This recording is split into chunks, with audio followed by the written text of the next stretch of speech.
Good morning and welcome to the Saturday Morning Sports Show here on 97.3 WRUL, 93.3 WROI, AM 1460, and online worldwide at WRUL.com.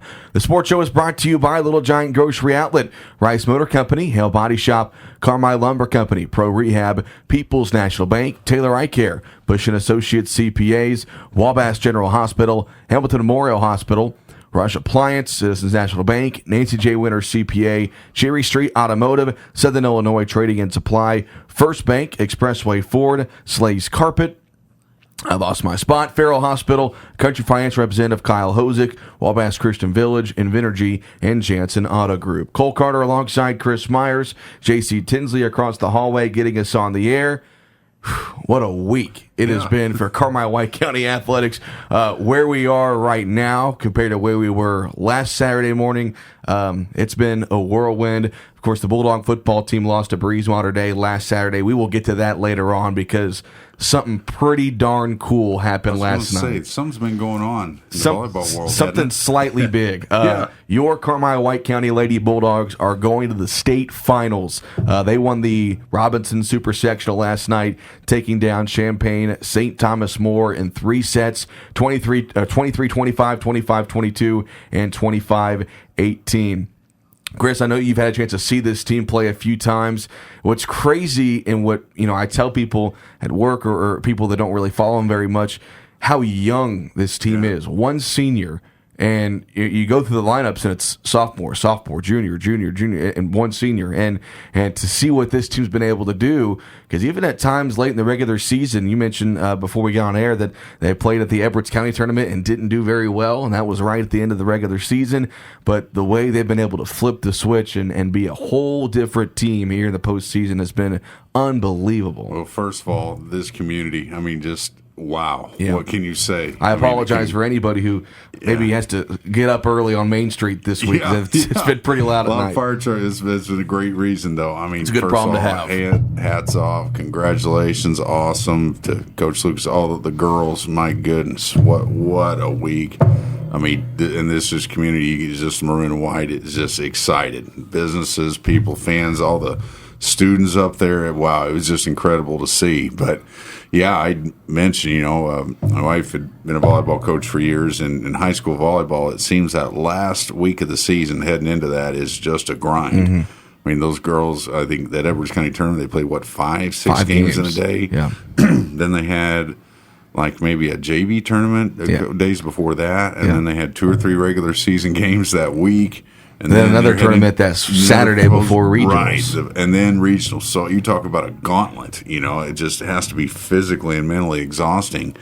Then they do a great job winning the regional, and then, watching the sectional final last, I believe it was Wednesday, excuse me, and a Fairfield team they'd lost to twice. Mm-hmm. Down in Carmi, it could have gone either way. It was to the wire. Then they go to Fair and playing at Fairfield is just obviously tough in any sport. And Fairfield just kind of had a convincing win. And after the first set Wednesday night, you're thinking, oh boy, what's going on? And then those girls, just with their backs against the wall. They could have just come out that second set and folded, but they just played absolutely on fire.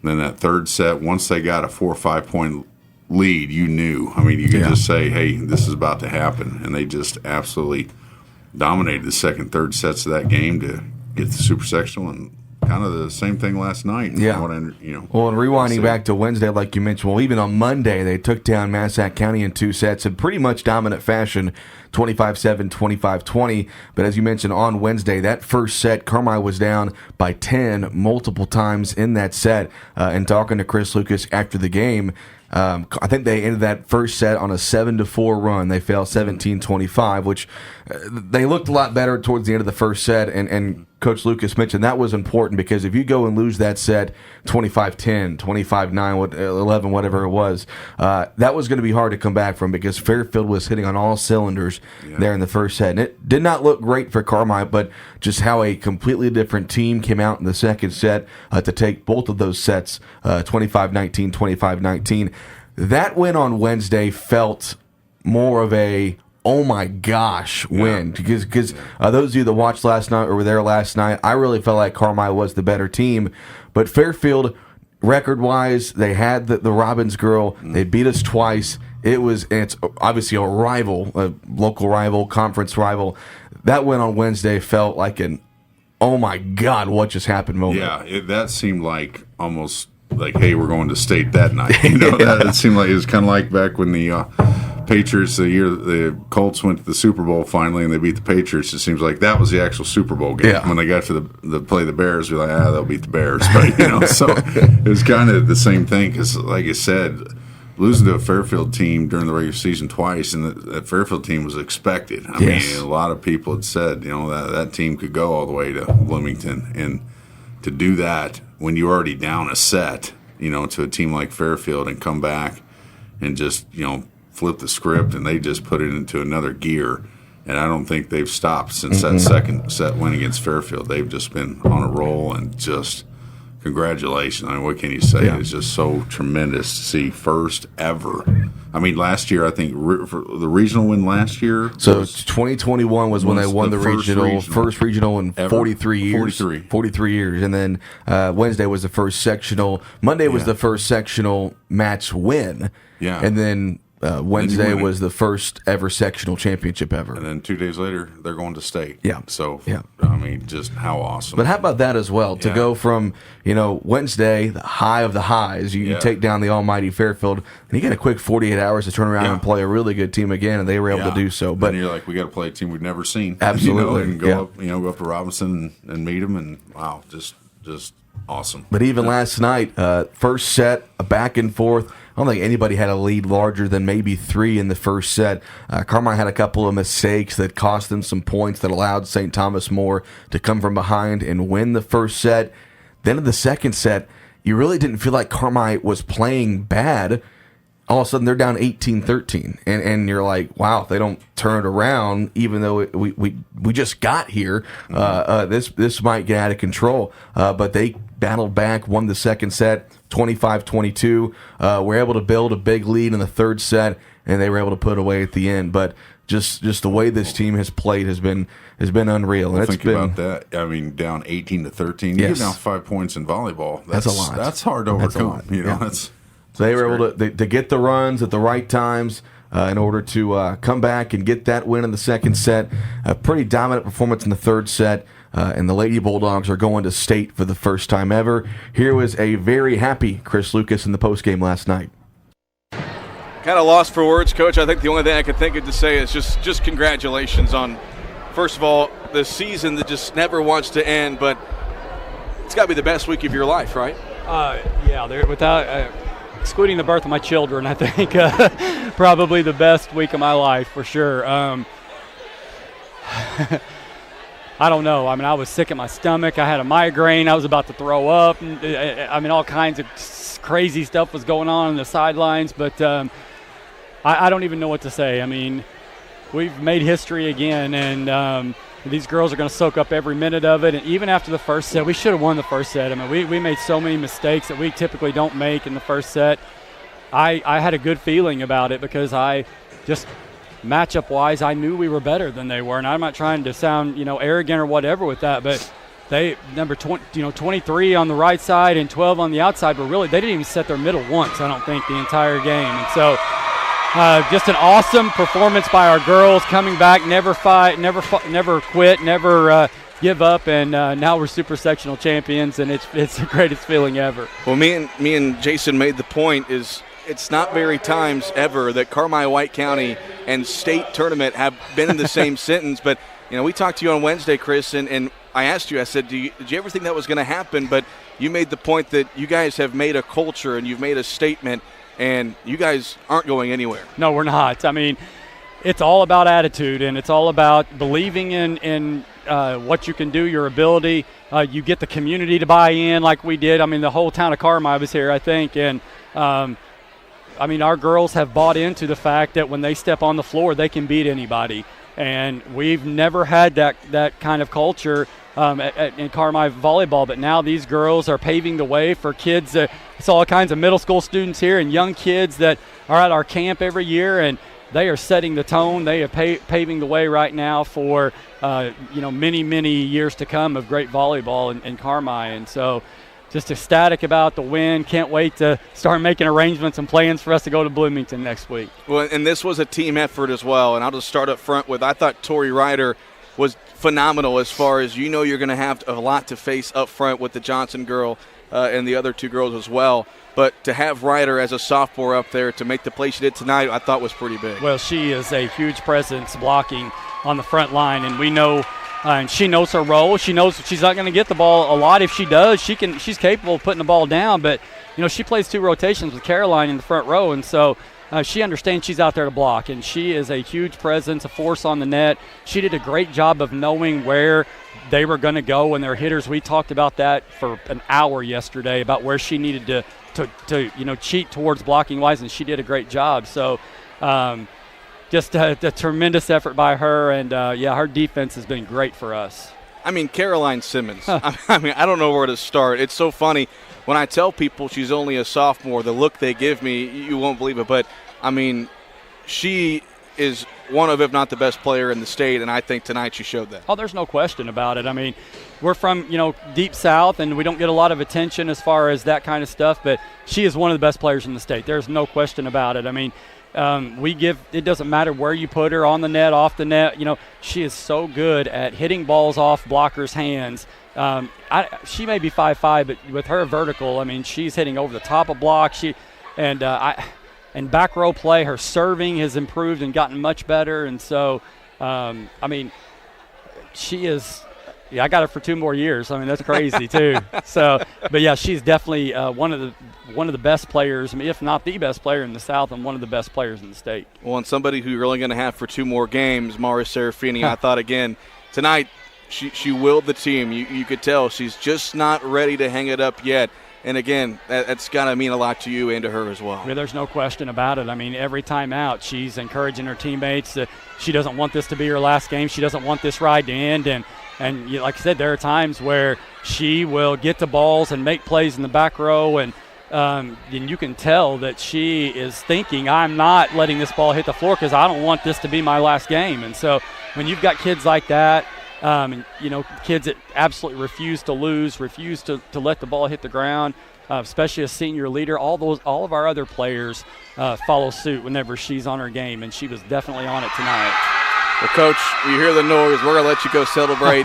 Make some plans. We'll talk to you next weekend, and Lady Bulldogs are going to state. Coach. Absolutely, baby. Let's go. Congratulations, Thank Coach. you. A very excited Chris Lucas last night after the Lady Bulldogs take down Champaign St. Thomas More to win the Super Sectional, and they are going to state. So what is next for the Lady Bulldogs?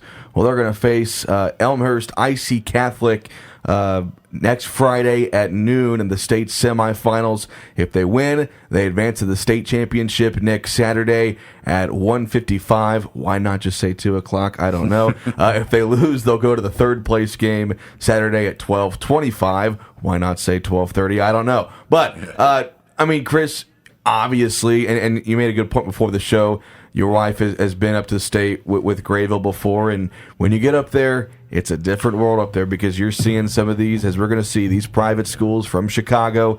It's just it's the negative thing of being a small town school. But no matter who you play, the fact that Carmi has a chance to win a state championship is unreal. And the fact that they're there. I mean, that they've done something in history ever. First volleyball team to ever go to state. And, I mean, that alone is – and I know they're not satisfied with that. Chris Lucas and his girls, these teams not going up there to say, hey, we made it. No, they're going to go up there to win it. And, yeah, it's that way in every sport. We talked about, obviously, football we'll talk about here later.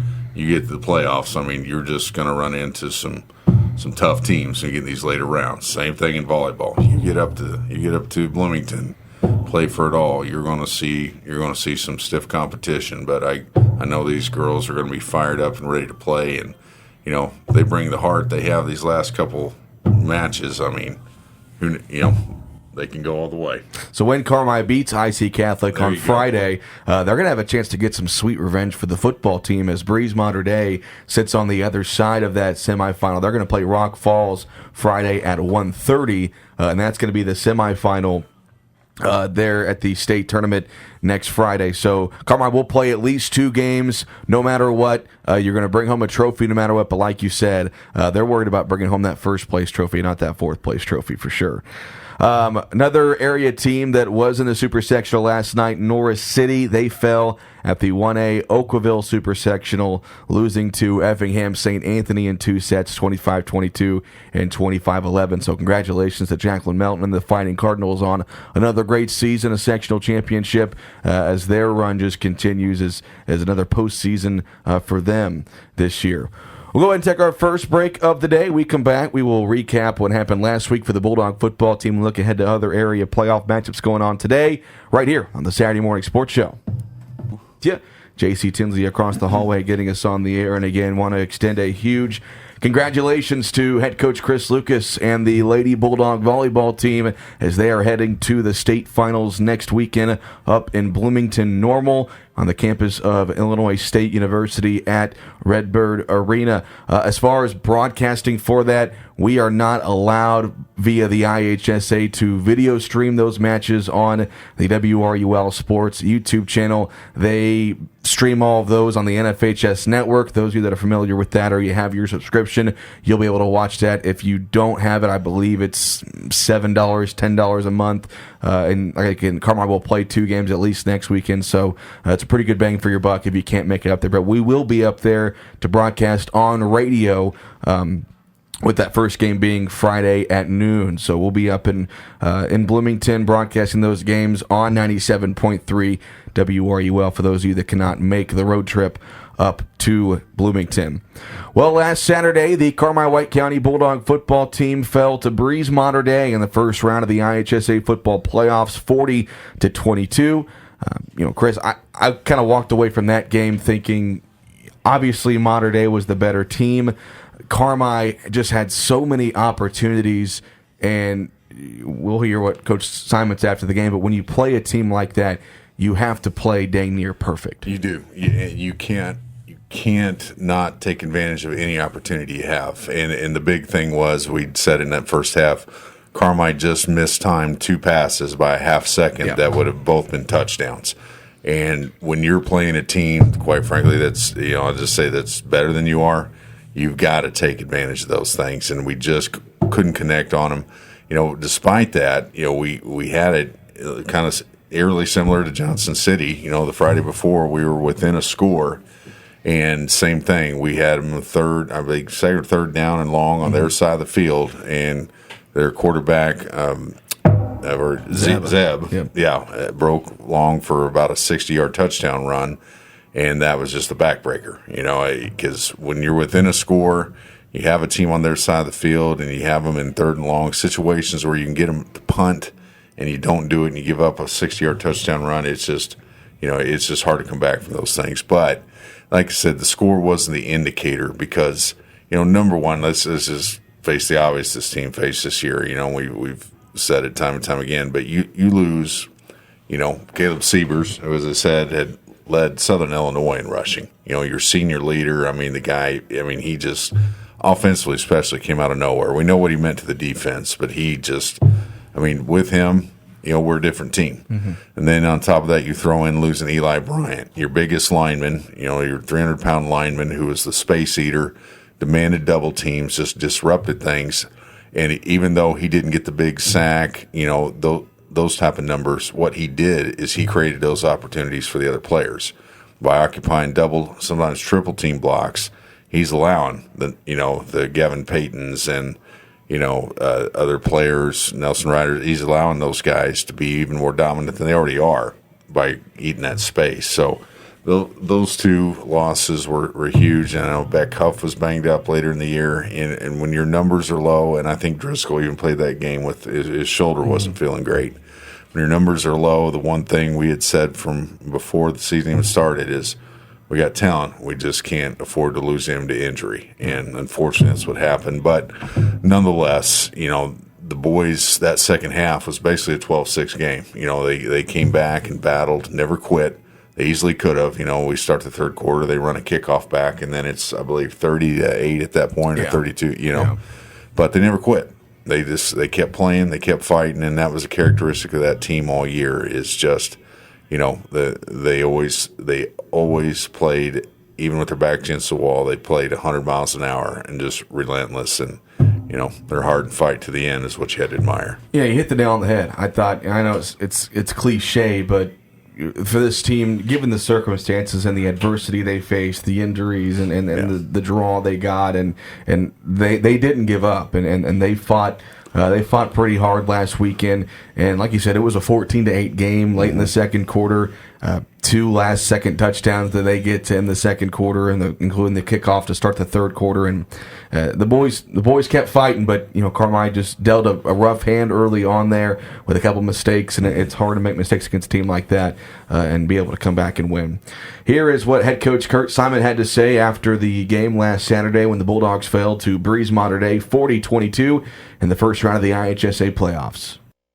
And, Coach, obviously, you never love having your season come to an end, but against a good team like that, you knew you guys were going to have to make some plays, and at the end of the day, they just made a few more plays that was the difference. Yeah, I mean, that says that, with 3 big plays in that game, we missed 2 on our half in the first half, 2 balls that were just a little overthrown. That makes a big difference. I mean, that's a big swing. So, but they made the plays, and got to give them credit for that. So. Yeah, and we said the exact same thing up here, Coach. It was just a matter, when you play teams the caliber of Breese, every opportunity has to be made. Every possession and every opportunity, you just have to make those plays. And our kids played hard. I mean, they did, and. We're out there playing 10 kids both ways, and it's difficult. But I'm really proud of the way our seniors led the way this year, and the way the younger kids came along. It's a good group. Yeah. Good group of kids. And you look at this second half. I mean, if you look at mathematically, it was a 12-6 game second half. Your kids, we talked about this up here. The one thing that is always a credit to you, your staff, but most importantly, the character of your kids. They never quit. Never. I mean, when it was 28-8, we gave up the kickoff return. They could have just said we're done. Yeah. They didn't. They competed their hind ends off the rest of that third and fourth quarter to the last buzzer. And I think that's just, again, it's a testament to you, the kids, just the program in general. Can you just talk about, the seniors especially, but just what you instill in them just to keep them fighting through all the adversity they've had all season? I mean, I would say every coach in every sport says the same thing. I mean, the playing football or playing basketball, baseball, track, whatever it is you're doing, you're trying to teach them to do lifelong lessons. You're trying to teach them. And one of those big things is, know your role on whatever team you're on. Go as hard as you can, and for us, and then play to the whistle. And don't leave anything on the field. We talked about that. We talk about it all the time, but we talked about it for this particular game. Don't leave anything on the field. Give it everything you have, and that's what they did. That's what they did. I don't know where to put the credit for that stuff or not. Our kids have already, and you're one of them, Cole. We can always trust that we are going to play our butts off, and we may not always have the most kids or the best players or whatever, but I think people that have played football in Carmi, they can be proud because and the people watching these kids, they give us everything we ask, and it just seems like it started at some point in time 20 some years ago, and every group. Normally you talk about seniors in this game or whatever, because it's such a physically demanding and mentally demanding game, and you need that leadership. And they provide it, and then the other kids learn from it, and it becomes a cycle. So, Well, Coach, just kind of want to go through the list of your 8 seniors in such an impactful group. Start with Andrew Dotson. We both loved how you guys were able to give him the football there in the second half. He got the touchdown, and there at the end, just such a kid that's such a selfless player. You talk about a guy this year being that role, being a fullback and leading the way for other guys. No question. Can't say enough about that kid. I can't say enough about Andrew, and really, Andrew's. His entire career has kind of been that way, where last year he's blocking for another, Isaac King and Drax. Andrew's not getting the ball as much, but he's doing a lot of other things. He's just one of the most unselfish kids that I've ever coached. Never says boo, just plays hard and does whatever you ask him to do. And I'm extremely proud of him. Extremely proud of him just for the person that he is and how he goes about playing this game, but the way he carries himself as an individual. Really good kid. Somebody else who I thought played a great game today and really has all season, just a tough kid, but Landon Driscoll. And you guys have him playing a spot he hadn't played before, playing quarterback. He got better as the year went on. Great at the safety position as well, but you got to tip your cap to that kid as well. I mean, same way. You look at a young man like him that really would have been a good receiver. I could say that about a lot of our guys in the past because of our numbers. Ethan Mahan was that way. Ethan Mahan could have been a really good running back receiver guy, but he had to play quarterback because we didn't have one. And then, again, an unselfish thing where, okay, I'll take on that responsibility. I'll do whatever it takes. He went to quarterback camp this summer, got himself in a position, and had a good year or whatever. But, ideally, yeah, he probably is. He is one of our better receivers that we have on the team that unselfishly takes on the new role of a new position, embraces it, does the best he can at it. And from a coaching standpoint, I mean, I can't overemphasize. I say that to the kids all the time. You just know your role. We've been around football a lot longer than you guys have. We're going to put you in a position that gives us the best chance to make plays or win games. And you just have to trust us and do what we ask you to do. And those are 2 kids right there that are prime examples of that. Well, then you got a guy who plays running back, starter for the first time as a senior, leads Southern Illinois in rushing and breaks his ankle, and then he's done for the year. Caleb Siebers, I mean, he saw him as a wrestler as well. One of the hardest working kids I've ever seen, and you just hate that it ended the way that it did for him. I mean, it just, we talked about that last night at our pregame meal, just about adversity in life and what life throws at you. And sometimes it doesn't look, you can have questions about it, but, we try to teach about having a strong faith and just knowing that those are the cards you got dealt, and you make the best of it. But, yeah, I mean, Caleb, those first 3 games, I mean, going into the season, yeah, we knew Caleb was going to be one of our running backs, but we weren't exactly sure. I mean, you got Caleb, Andrew, and Pollard that are all 3, pretty good kids. So we had them all 3 in the backfield to start out with, and of course, Caleb was just running mad.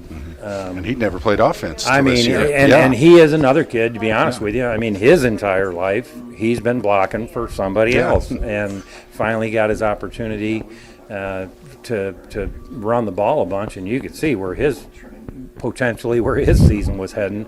But it happens. That's a part of the game, and you hate to see it. I mean, believe me, I know exactly what you're feeling because I watched my youngest son had the same thing happen to him, and it's a crusher. But you just gotta, like we say, you gotta keep hammering. We swing those hammers down there, and that's what you tell the kids, man. Things aren't always going to look good, but just keep hammering away at it. That's all you can do. Trayton Vickers, another senior, one of those guys that I thought kind of under the radar kind of guy, defensive back, tight end, whatever it was. He also was someone that played offense for the first time this year and made a couple of nice plays today. Had open for a couple of touchdowns that he didn't get, but another one of those kids that is always going to give you all he's got. He is, and he had some adversity early on in his career as a high school football player, and it was right around the COVID year, but he ended up having surgery on his hip, and he didn't even get to play a whole year, but came back and like you said, unselfishly plays 4 or 5 different positions on both sides of the ball. We play him at tight end, we play him at wing, we play him, as a stand-up receiver. We've played him in the backfield a little bit. and the same thing defensively. So, again, another unselfish kid that just tried as hard as he could to help us be as good as we could. Your four linemen, your seniors, Gavin Payton, Nelson Ryder, Connor Buchanan, Austin Owen. You said before the season this team was going to go as far as that offensive and defensive line led you to 7 wins and a heck of a season those 4 guys did. And they are, without a doubt, you have to credit almost all of it to those guys. I mean, we give credit where credit's due, but that was definitely the strength of our team this year. You could always count, and you can't be successful if you're not good up front.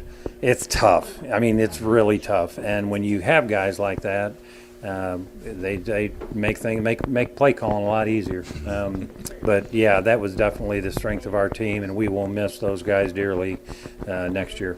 Yeah, and all those guys, it's well said about all of them. I look at those 4 linemen. I mean, Austin Owen moved into center, never played it his whole life, and you ask him to do it against Sesser, and he steps in, he did it brilliantly the rest of the year. Yeah. Connor Buchanan battled back from an injury, came back and played. Ryder is just, I'd say up here, I'm a 49er fan, he's our local version of Nick Bosa, all over the field. Peyton, same thing. He was back in 8th grade, I had him at a running back, and he's come as one of the best linemen in the conference.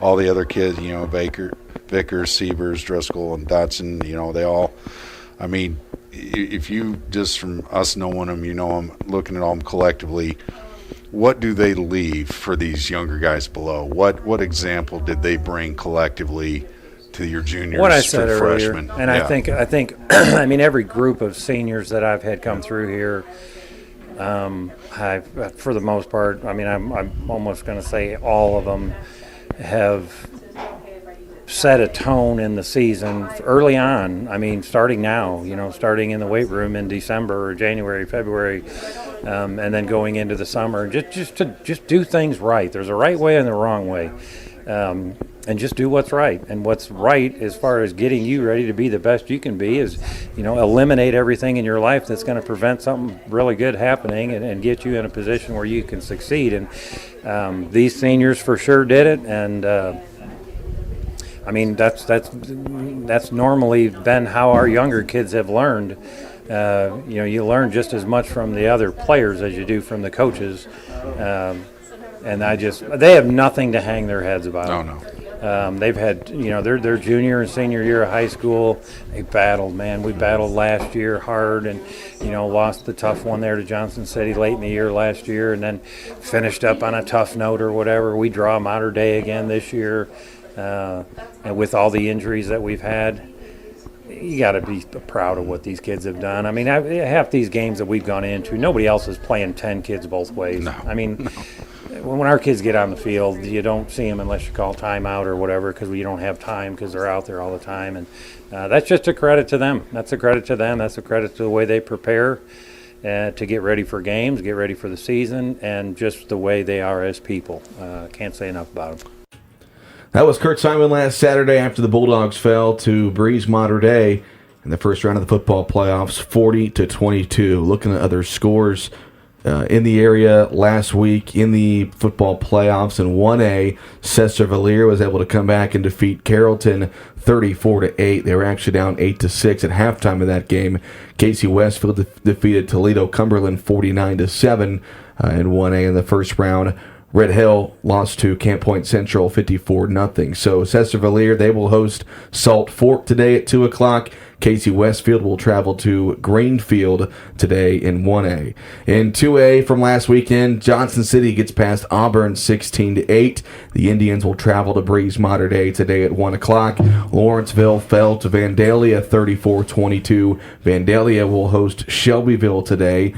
Red Bud defeated Chester 7-0. They travel to Athens today. Nashville dominates Pana last Saturday 49-7. They will travel to Quincy Notre Dame, who is 5-5. They're the 16 seed. They were 4-5 and defeated the 1 seed in the 2A, Arthur Lovington Atwood Hammond. I've never heard of that happen. A 4-5 team go on the road and defeat an I-0 team in the first round. That's crazy. Absolutely, I'd have to look at Quincy Notre Dame's schedule to see who they're playing, and that's probably the big X factor there. If they're playing a 5, 6A schedule, then that tells you a lot right there. 3A scores from last weekend. It was Fairfield falling to Greenville 35-12. The Mules in their season at 5-5. Mount Carmel defeats Benton 24-17. The Golden Aces will host Sullivan Oka Valley today at 2:00.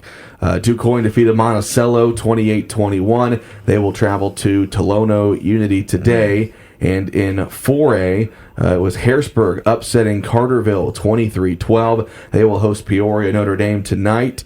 And then it was Murfreesboro defeating Taylorville 49-13. Murfreesboro will host Charleston later on today. So a lot of area football teams still in action for the second round of the IHSA playoffs going on today. Best of luck to all the area teams. And Chris, we made the point during the audio clip. I think Johnson City very well. They being on the road might be a little bit different, but I think the Indians, I think they'll beat Breese Mater Dei today. I do too, for the simple fact I think they're more physical. Yeah. I think they're better up front, and they can match Breese skill position wise. Breese had a really big quarterback. Zeb, who's a talented athlete, had I believe about a 6'6", 6'5" tight end and fullback type player. Well, guess what? JC can match it. Yeah. They got a talented quarterback. They got a 235-pound fullback, massive lineman. They got a defensive end who's about 6'3" and 240. Solid linebackers. I think JC will win that game just because of the fact of their physicalness. That I think they can offset Breeze's athleticism on the perimeter. They can match them.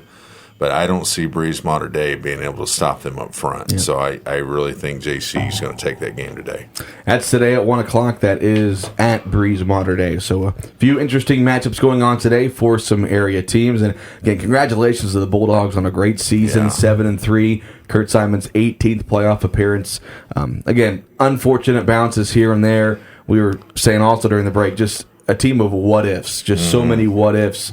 What if Seabreeze doesn't get hurt, Bryant doesn't get hurt, they defeat Sesser, they don't leave too much time. So many things that played into factors. What if they get a different draw last weekend? It's just they very well could still be playing today fully healthy. But again, that's sports, that's football, and it just you move on. But congrats to the Dogs on a great season. Absolutely, you said it well, Cole. It's I'd said it all season long. That's the one X factor with football that you don't encounter quite as often with other sports. It's injury. I mean, it's not a pretty game. It's a rugged. Let's call it a somewhat violent game. And when you play it, when you coach it, you just accept that that's going to be the X factor. It's a great game. You love it, but that's the one thing about it that kind of is always it always looms there. And if you can make it through unscathed, and you got a good team, good things can happen. But, unfortunately, the bug just bit the Bulldogs this year. But nonetheless, great effort, great group of kids, and a fantastic season nonetheless.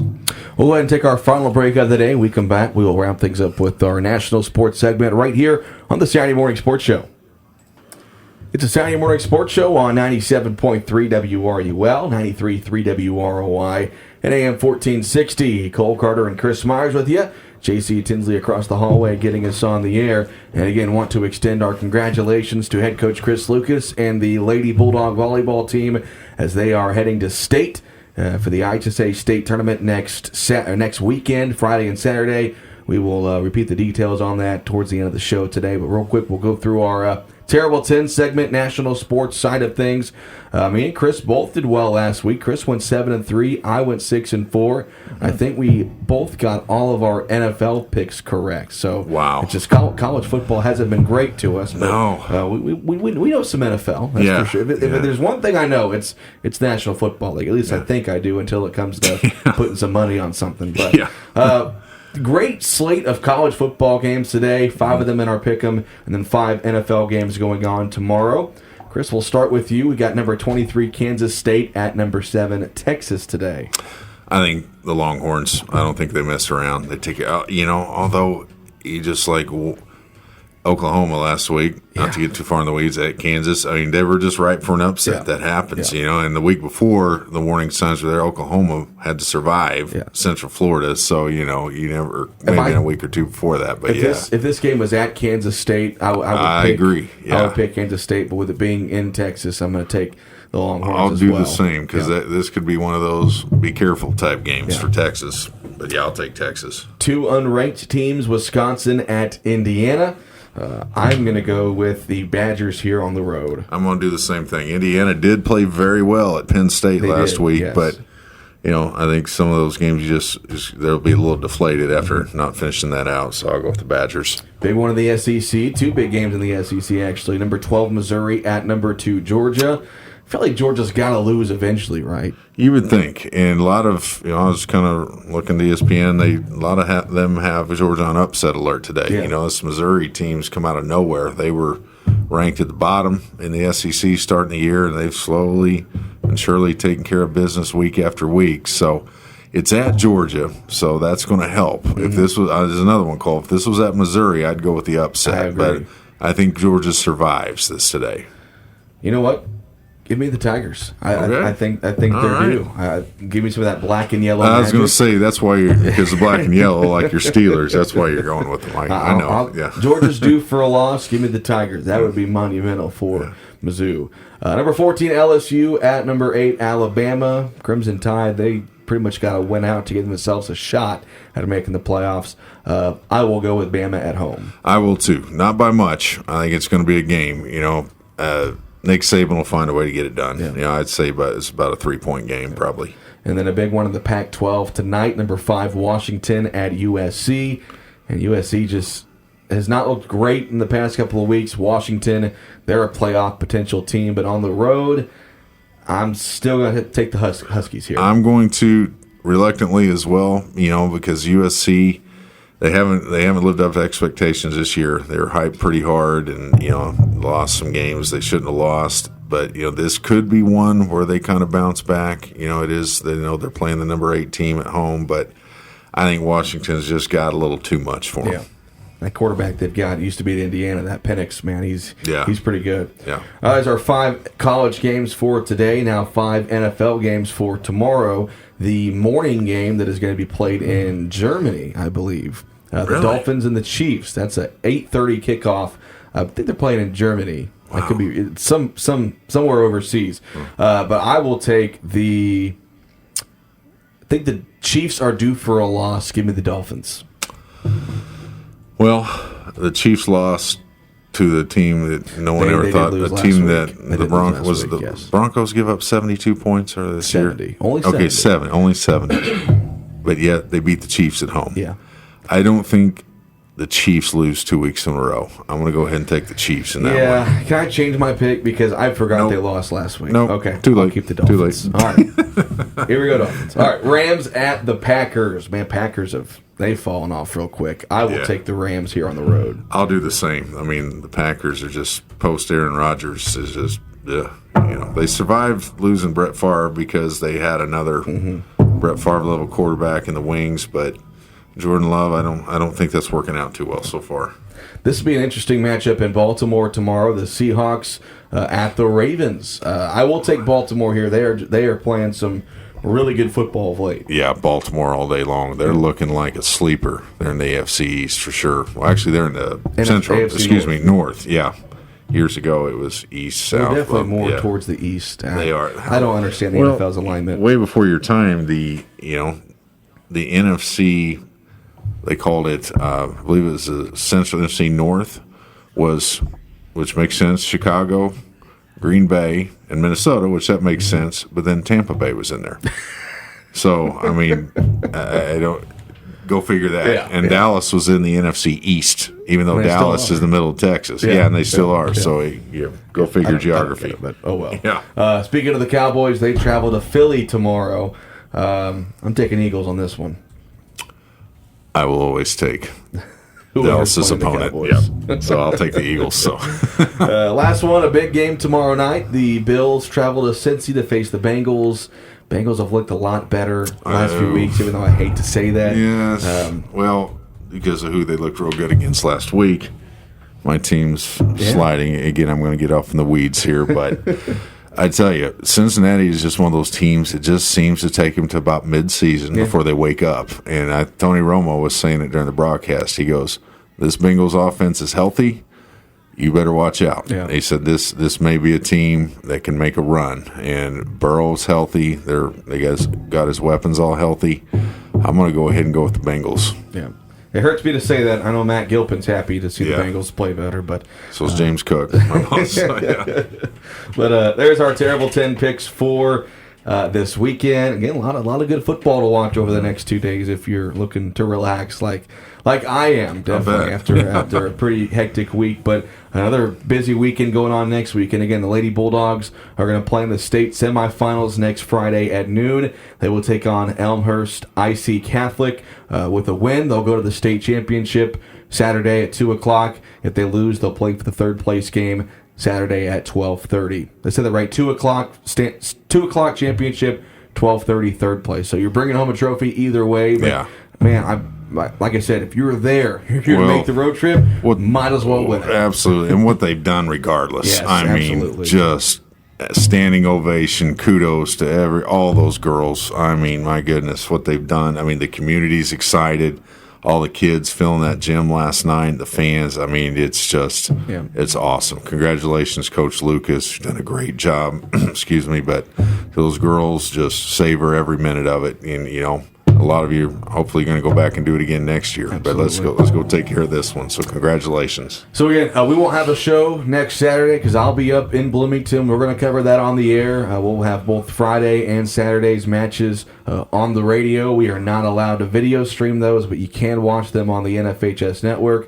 Boo! But that's just the rules. IHSA. Yeah. Anyway, but again, 12 o'clock on Friday will be our first broadcast.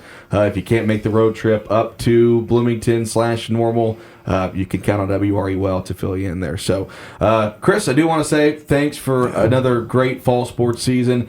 I love having you along because your knowledge for the game, you know, your experience with coaching and, of course, playing at the Division I level. It's a lot of fun to chat with you about football, and another successful season as well. So I'm looking forward to next fall. Well, thank you so much for having me, Cole. I mean, it's a pleasure, and I meant it. I said last week, you're the best at what you do. We're fortunate, our community's fortunate to have you behind the microphone. I know you love football like I do. It was our first love, but I mean, you're as far as sports, but you do great with everything. You're learning volleyball pretty quick. Yes, You're having to. I'm liking it. Yeah, it's great, and you know, you'll be basketball. You know, you basketball fans get to hear Cole, and then even baseball. So thank you for having me. It's been a pleasure, and look forward to we'll blink an eye, and it'll be next fall. Yeah. So Chris will swap chairs with Travis Black here in a couple of weeks. We will return for the sports show on the 18th, and our first basketball broadcast is, believe it or not, on the 14th. It is flying by that we are already in November, and it's about to get really hectic around here, but it's fun. Love basketball season here in Carmi. So big thanks to JC Tinsley across the hallway getting us on the air. For Chris Myers, not Chris. For Chris Myers, I'm Cole Carter. Have a great week.